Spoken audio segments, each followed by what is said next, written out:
Welcome back to CFBNation. I'm your host, Nino Brown, and we got an exclusive interview today with Central Catholic wide receiver Jaylen Watson. How we doing this afternoon?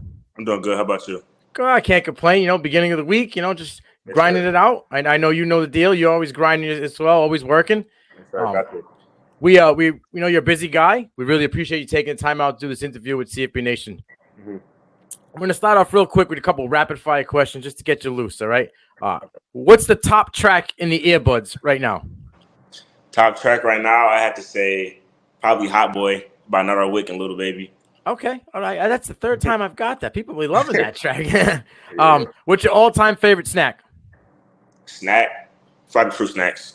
I Okay. eat those all day. Certain brand? The Welch's, got to get the Welch's. Oh, yo, those Got are to. legit. Yeah. Got to. All right. All right. Now, what's your all-time favorite athlete, non-football player? Non-football, probably got to say Kobe. Kobe Bryant. Just my mentality is always. That's it. Got to say Kobe. All right. Michigan State. Michigan. I'm going to go Michigan. All right. And then what's the breakfast cereal 101? You can only have one last bowl of cereal. Which one you rocking with?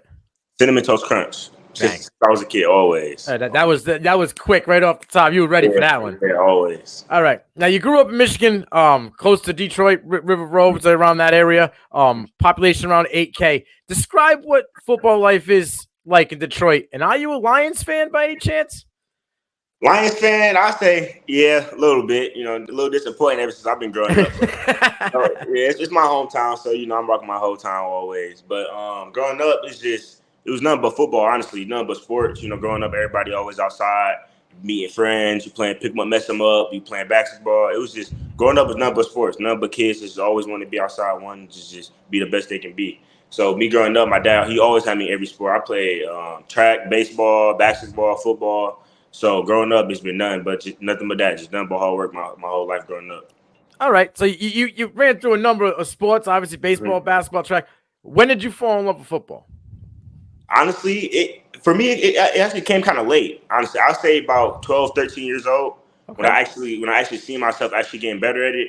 Because at first, basketball was my first love. Like growing up, I loved basketball. I really thought I was going to, take basketball serious. But around that 12, 13, when I actually see myself, seeing the progress, all the work I was putting in, well, that's when I really fell in love with football. No, you were God and play basketball? Yeah, I was point guard. Okay. Oh, you were running the show. Yeah, you were the captain. So got to, yeah. All right. I feel it. Now let's talk a little bit about the journey, from Powerhouse River Road High School in Detroit to the Central Catholic. Now, right. What made you make the switch, and how would you compare the two teams? Really, it was really just my dad's job. He ended up getting a job at the Jeep plant in Toledo. Okay. So, it was like the drive was just too much for him. So we just had to, make that move out there in Toledo. And once we got in Toledo, we was hearing nothing but Central Catholic. So, we met the coaches, met the team, everybody, met everybody at the school. I just felt like it was the best fit for me at the time. And then really compare-wise, I feel like, coming from Detroit, it's a hard city growing up, it's not really a lot of good. So you gotta hang around the right people. But I say in Toledo, it's more so, everybody want the same thing. Everybody going for the same goal. So I feel like it's more of you're more comfortable in Toledo because you got everybody around you wanting to do what you do. In Detroit, there's a lot of ways you can get caught up in stuff you shouldn't be doing. So that's one way I can compare. Other than that, I can't really compare it too much or differ too much. Right now I'm just happy to be in the place I'm at right now. All right. Now, since the transfer, you were rated a number 32 prospect in Ohio for the 2024 class, and the state's number 1 receiver for that class. And prior to the transfer, you were Michigan's number 14 prospect in the class. How's it feel being the number 1 wide receiver in the state? Really, it was shocking when I first found out. I found out probably after a week I moved out there. After seeing it on Twitter and everything, it was just real eye opening. Everybody gonna be coming for me now, so I gotta just keep that high standard, keep me at a high standard, just perform. Yeah, having that target on your back, that's got to be motivational, right? Yeah, motivation for sure. My whole life I kind of always been second or 3. I never really been number 1 until now. So definitely tip on my shoulder. I'm gonna keep that up there for sure. But it's obvious that the hard work, dedication's paying off. You climb the ladder. So kudos to you, young man. Appreciate that. Thank you. Now on game day, right? Where do you prefer to line up and why? Game day, as in line up, as in like a slot on the outside. Really? Really, I like to play off matchup. So going through the week of film, we trying to find a weakest link, on the secondary. So wherever he at, we attack him. No matter if I got to be in the inside, coming out the backfield, Okay. outside. We all about matchup. So I like to get my matchup. Just win that matchup whenever I get the opportunity and make the play. So catch a little wide receiver reverse out the backfield, bubble screen, something like that. Yes, sir. Anything. Okay, all right. I like that. Your versatility, like a Swiss Army knife. You can do anything. Right. All right. And now let's talk that speed. 4.47 40 at 16, 17 years old. That's elite, right? Not to mention, from what I've seen, your movement is so fluid. Yes, sir. How do you go about fine-tuning your craft and not really relying too heavily on the speed only, right? And who's the athlete you may have studied to draw pointers from? Really, just my craft. We just working on being able to control my speed. Because it's a lot of fast people, but when you learn how to control your speed, that's when you separate from everybody else. So just working out throughout the week with my dad and working on breaks, speeding up, slowing down, and everything like that. Just working out the drills to apply it to the game. That's something that definitely helped.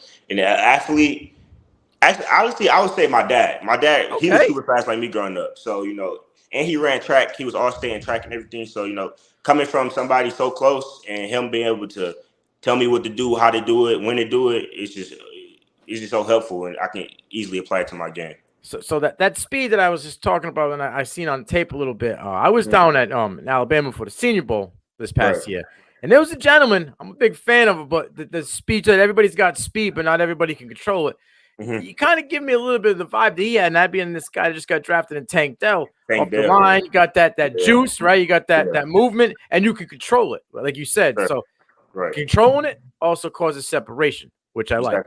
Right. But you give me a little bit of that vibe, not me into the NFL. I love Tank Dell. I'm seeing him all over social media. Yeah, he a dog. Yeah, you got that. You got a little bit of that little vibe in you. So you're going big places. I love it.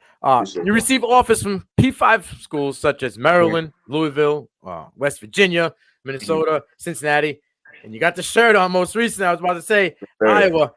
Who's the favorite right now? If it ain't too obvious. Obviously it's on the shirt right now. It's on the shirt. Iowa. That's just a school with just a whole lot of history.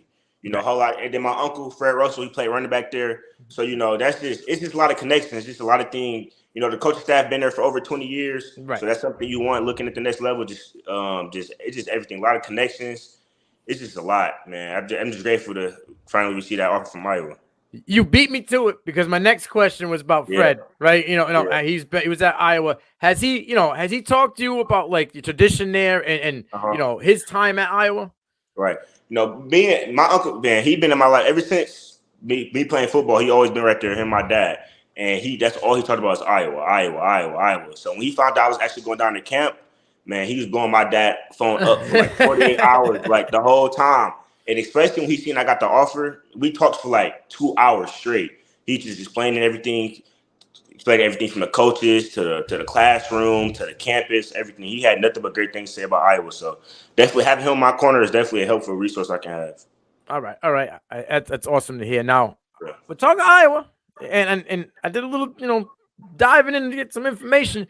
I'm hearing that they're recruiting you possibly both sides of the ball, maybe playing on the defensive side of the ball. Yeah, I actually went down there. I actually went down there for DB. I actually got offered at DB. So that it's just crazy them taking a chance on me on a different side of the ball, and it's just anything that come my way, I'm just gonna be ready for it, no matter if I got to make that switch or not. So definitely a blessing. You beat me too. I was gonna ask you how you feel about making the switch, and you just want to get on the field and make things happen. So I love it. I'm an athlete. Just gotta wherever I can get on the field and play, that's what I'm gonna do. All right, now Iowa's DB coach, Phil Parker, he had a lot of success with getting players to the next level, right? And obviously, most recently, it's been DB Riley Moss, who was a third-round selection for the Denver Broncos. Is Coach Parker's success rate something that kind of also draws you into the Iowa offer? Of course. Going up, everybody dreams of making it to the NFL. I want to go wherever I want, wherever school I pick. That's going to be the school I feel like that can have the best chance of me going to the NFL, no matter offense or defense. And Coach Parker, that's a great coach. The whole camp, he was with me, correcting me, congratulating me, everything. Coach Parker, he's a real hands-on coach. He tell you what to do. He wants you to do it a certain way. You be coachable. You listen to him. You gonna be on his good side. You don't listen. That's somebody you don't want to be on the bad side with Coach Parker. He real old school, so he gonna give it to you how it is. He ain't gonna sugarcoat nothing. The old school guys, they tend to just last through all the changes, right? They seem to always make it to the end. So I guess they know something, right? Right. Now, What's one thing that most people don't know about Jaylen Watson? One thing they know about me, what can I say? Honestly, my personality kind of get off. Most people think I'm like talkative or like real outgoing, but honestly, I'm real laid back. Like anybody that come encounter with me, they can tell I'm real laid back. I just like to observe what's going on in the room. I'm not really talkative, but once I get close to people, that's when I start getting more comfortable and everything. But just off the jump, I'm real laid back. I like to observe the room and see what's going on from there. Catch the vibe. Let's see how I feel out the room. I got you. I feel you. It's the best way. You don't get caught up in anything. Right. Now the last question I'm going to go out with is, what do you want your legacy to be? My legacy, I want my legacy to just show perseverance through everything. It's been this recruiting process just alone. I'm not even going back to my whole life, but this recruiting process alone has been a long journey, real stressful, a lot of long nights up thinking about what I should do, what's next. I just want to show perseverance and just keep going no matter what. Even people might look at me, I'm too small, I'm not big enough, I'm not fast enough, but whatever it is, just keep going. That's why when people look at me and just know that, no matter what obstacle came his way, he kept going and just persevered through it. Awesome. Jaylen, I truly appreciate you taking the time out of your schedule to do this interview with us. Yes, I'll be rooting for you to catch that next star, my man, and keep climbing the charts. But you keep working your craft. And I would love to stay in touch with you and maybe like 6 months to a year, circle back and see how everything's going. Yeah, for sure we can. For sure we locked in. All right. Appreciate that. You have a good night, my man. Yeah, you too. Thank you. Thank you.